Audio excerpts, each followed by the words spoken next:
In this session, we learn some more numericals on capacitor. Say we read the sixth question where I concluded fifth one in the previous session. Now we continue with those things. A network of four 10 microfarad capacitors connected to a 500 volt supply as shown in the figure. Say observe C1, C2, C3, C4 are connected and it is connected to 500 volts here. Determine A equivalent capacitance of the network. That means C1, C2, C3 and C4 equivalent capacitance what it is. Then B charge on the capacitor. Say charge on capacitor means what is charge on each plate. That's what is given here. Note. Now first of all we start with equivalent capacitance. Observe carefully. Say part A I am starting. Here C1, C2, C3 are in series. So we take C1, C2 and C3 are in series. Therefore, effective capacitance is 1 by Cs. As three capacitors are here, I don't want to use product by sum. We can straight away simplify like this. 1 by C plus 1 by C, 1 by C. As all the three are equal, 3 by C or Cs is C by 3. That is 10 micro by 3 farads. So that is effective capacitance of series combination. Then all these three say can be written like this. Just observe. C1, C2, C3 combination can be replaced by single capacitance C1, C2, C3 there. Say observe now. And C4 we write as it is. Say this is our A and this is where we connected 500 volts there. Now this is 10 C4. Now observe CS and C4 are in parallel. Therefore we can write CS and C4 are in parallel. Therefore, effective capacitance C effective is CS plus C4. CS is 10 by 3 plus C4 is 10 overall microfarads. Therefore, 40 by 3 microfarads. This is part A. So C effective we know. Now what is part B? We read it. The charge on each capacitor is asked. Observe here. There is no need for us to go for charge calculation all the four because C1, C2, C3 are all in series. That means if you calculate effective capacitance CS and calculate the charge on CS, that is charge on C1, C2, C3 because in series combination charge remains same. Therefore, to calculate charge on C1, C2, C3, we can simply calculate charge on CS. And then to calculate charge on C4, we can straight away apply formula for charge on C4. Observe, I start with charge on CS to part B to find charge on C1, C2 and C3. How it is possible? Say, we know Q equals C into V. Therefore, here Q1 I call CS into V. CS is 10 by 3 into 10 by 3 micro into V is 500 volts. So, which we get as 5000 by 3 microcoulomb. 5000 by 3 microcoulomb. That is charge on C1, C2 and C3. It can be written if we calculate 1.67 10 raised to minus 3 coulomb. That is 1.67 millicoulomb we can think of. So that is first part. In the second part, that is in C4, charge on C4 is like this. Say charge on C4, as we can see here, it is simply, I write charge on C4 equals Q dash I call. It is C4 into V. As C4 directly connected to 500 volts, we can straight away take voltage across C4 also as 500 volts. So 10 micro into volts is 500. So 5000 microcoulomb or 5 into 10 raised to minus 3 coulomb is charge on C4. So this is the answer for this sixth question. Now we can proceed on to seventh question. There we read the seventh question. A 900 picofarad capacitor is charged by 100 volt, another 900 picofarad connected to first one as shown in the figure. Say figure I write, it's not written there. After disconnection, first from the battery, calculate energy stored in the capacitor before connection, and B, energy stored in the system after connection. C, compare two answers and comment on result. Say observe. Here first 900 picofarad capacitor is taken and then it is applied with 100 volts and it is charged. Later on that charged capacitor is removed from the battery and then connected to 900 picofarad as shown. Say observe, I write down. This is our problem number 7. We go for it like this. First thing, a capacitor, I call it as C1, whose value is 900 picofarad as it is given. Now it is applied with say 100 volt, we call it as V1, and it is charged. Now once it is removed from the battery, this C1 connected to V1, say C1 charged to V1, connected to another 900 picofarad which is not charged. This is C2. What is 900 again? It is not charged. Now say first of all we are asked to calculate what is charge on the, observe part A, energy stored in the capacitor before connection. In this capacitor, that is C1, because C2 doesn't have any charge, it doesn't store any charge, any energy. C1 only can store the energy. What is the energy stored in C1? We go for it. Say energy stored in C1, I write energy stored in C1 is C1 before connection.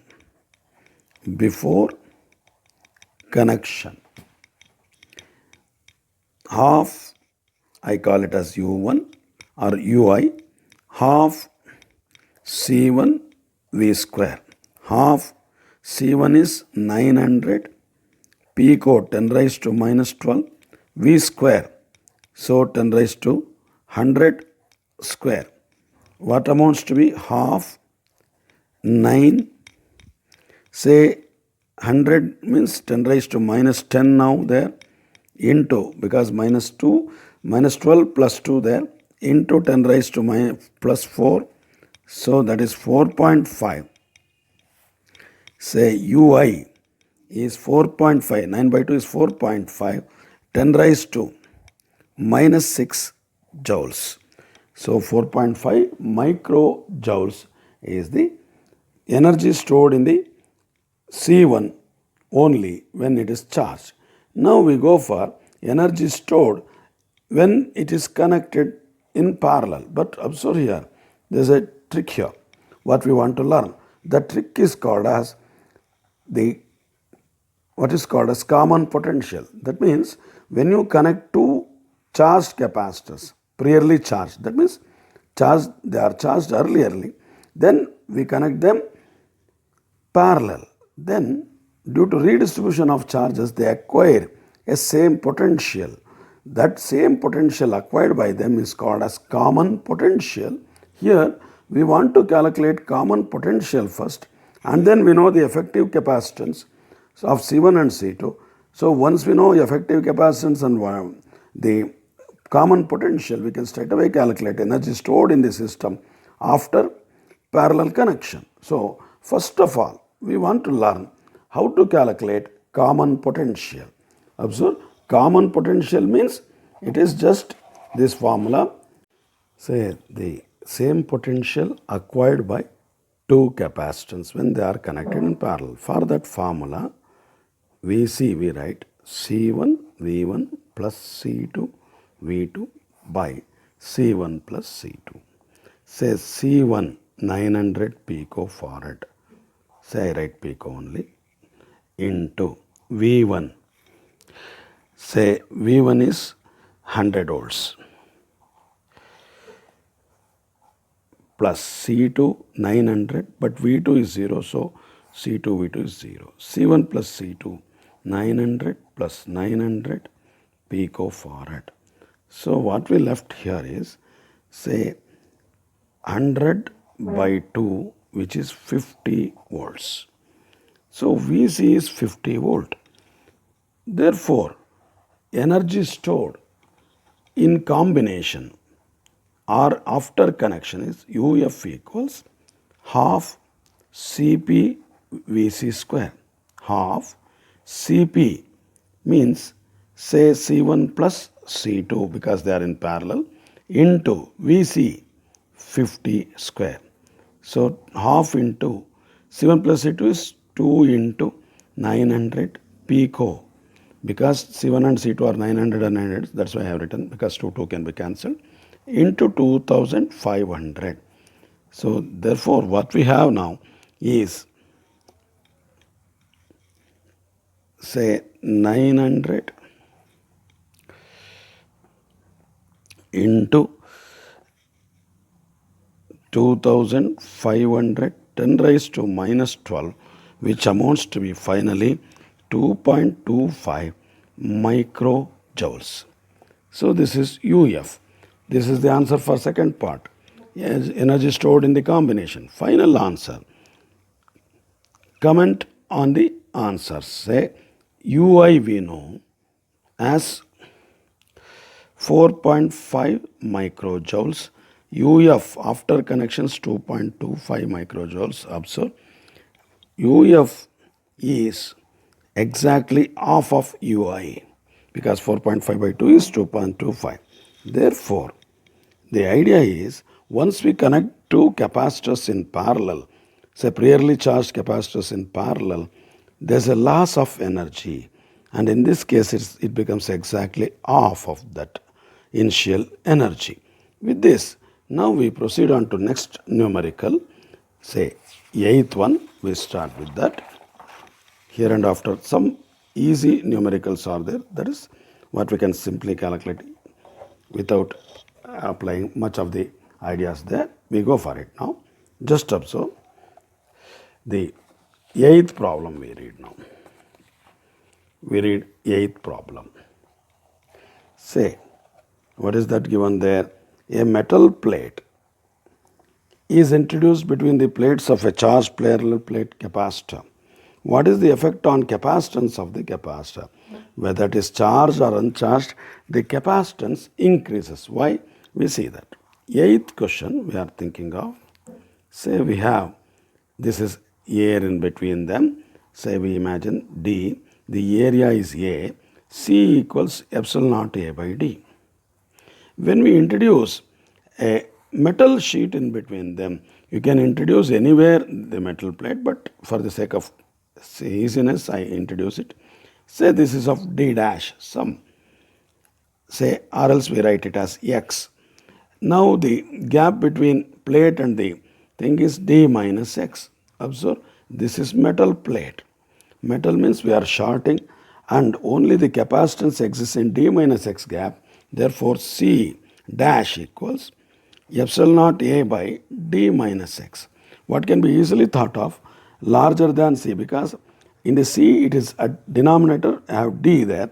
In the C dash it is D minus X, which is always smaller than D. Therefore, C dash is greater than C. That means once we introduce a metal plate in between, whatever may be the thickness of the metal plate, unless it is equal to D, the capacitance always increases because it amounts to say the gap between the plates is less compared to the original case. But only one case is not possible. That is when the metal plate is of thickness d itself. That means it fills the whole lot of gap between them like this. Then there is no capacitor at all because the two plates are going to be shorted. With this, now we go for, so idea is C dash is greater than C. Now we go for next numerical there, ninth one. These are 1 mark, 2 mark numericals like this. Say ninth one. Figure shows a sheet of aluminum foil of negligible thickness placed between the plates of capacitor. Say here two thick plates are given and dotted line. Dotted line indicates the aluminum foil of negligible thickness. How will the capacitance be affected if the foil is electrically insulated? That means it's not touching other two plates.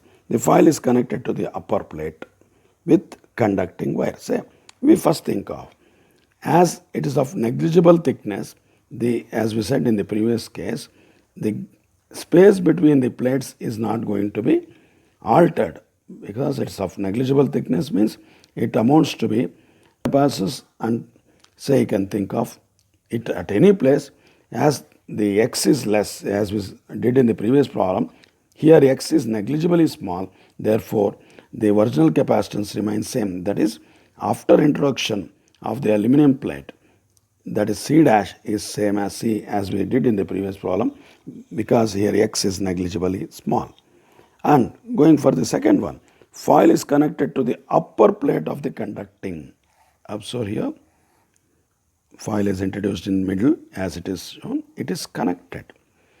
So these are the capacitor plates. Observe, as this foil is connected to upper plate, this part doesn't have any capacitance because they are shorted.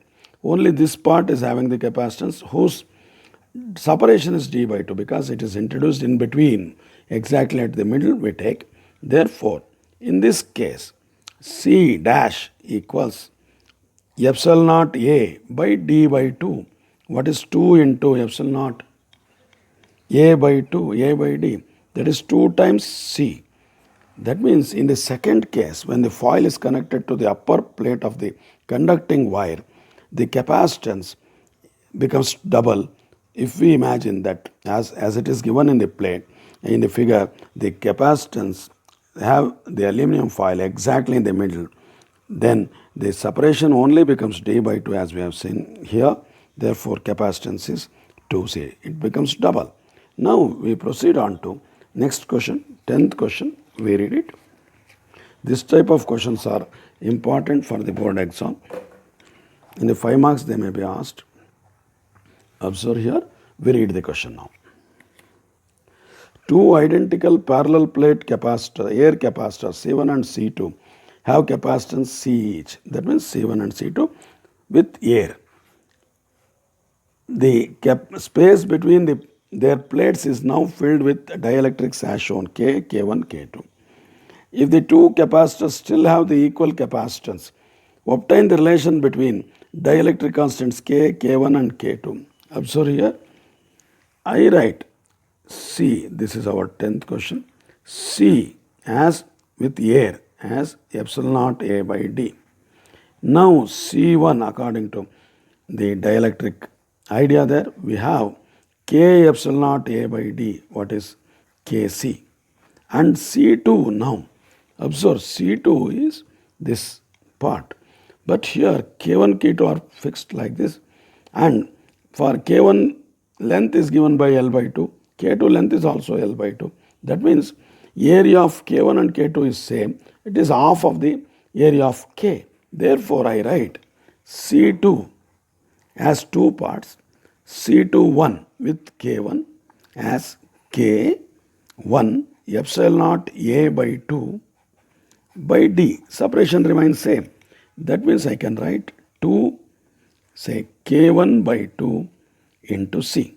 In the same manner, for the second one, C22, where K2 is the dielectric, same idea again, A by 2 by D.